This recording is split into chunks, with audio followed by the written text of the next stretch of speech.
নমস্কার বন্ধুরা, নতুন একটা রেসিপি নিয়ে আপনাদের সামনে হাজির হয়েছি। আমার চ্যানেলে নতুন হয়ে থাকলে চ্যানেলটিকে সাবস্ক্রাইব করে আমার পাশে থাকবেন।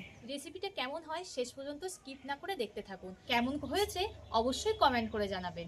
তা চলুন আর কথা না বাড়িয়ে ভিডিওটা শুরু করা যাক। এখানে আমি পেঁয়াজকালি আর বিট নিয়ে নিয়েছি। এবার এগুলোকে কেটে নেব। এই পেঁয়াজকালি আর বিট কাটা থেকে আপনাদের ভিডিওটা দেখাবো।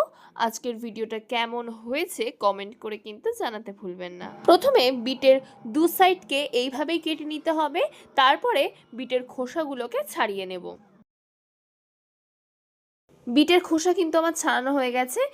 এখানে আমি 4টে বিটকেই খোলা ছাড়িয়ে নিয়েছি।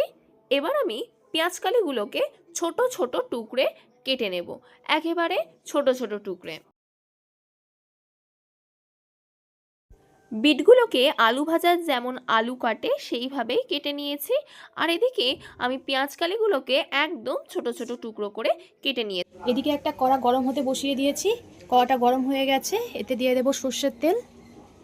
তেলটা গরম হয়ে গেছে, এতে দিয়ে দেবো অল্প করে কালো জিরে ফোড়ন আর একটা শুকনো লঙ্কা।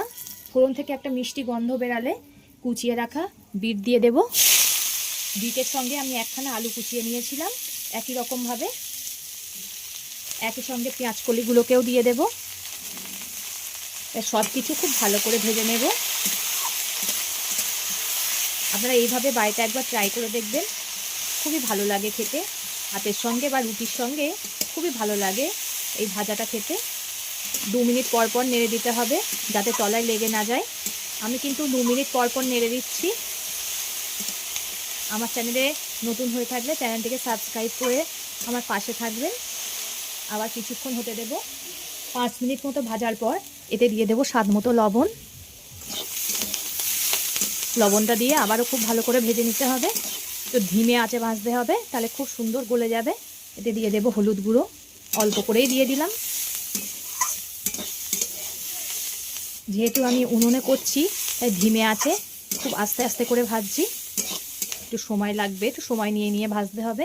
এটা ধিমে আঁচে ভাজলেই খুব ভালো হবে, ভেতরটা খুব সুন্দর সিদ্ধ হয়ে যাবে। আমার ভাজা হয়ে গেছে, দেখুন সব কিছু পারফেক্টলি গলে গেছে। আমি ধিমে আঁচে খুব আস্তে আস্তে করে ভেজেছিলাম। 20 মিনিট মতো আমার ভাজতে সময় লেগেছে, 20 মিনিট থেকে আধ ঘন্টা। এই সময় আপনারা চাইলে একটু চিনি দিতে পারেন, আমি এখানে চিনি দিলাম না। তো ভিডিওটা ভালো লাগলে লাইক ও শেয়ার করে দেবেন, কমেন্ট করে জানাবেন আপনাদের মতামত। পরবর্তী ভিডিওতে আপনাদের সঙ্গে আবার দেখা হচ্ছে।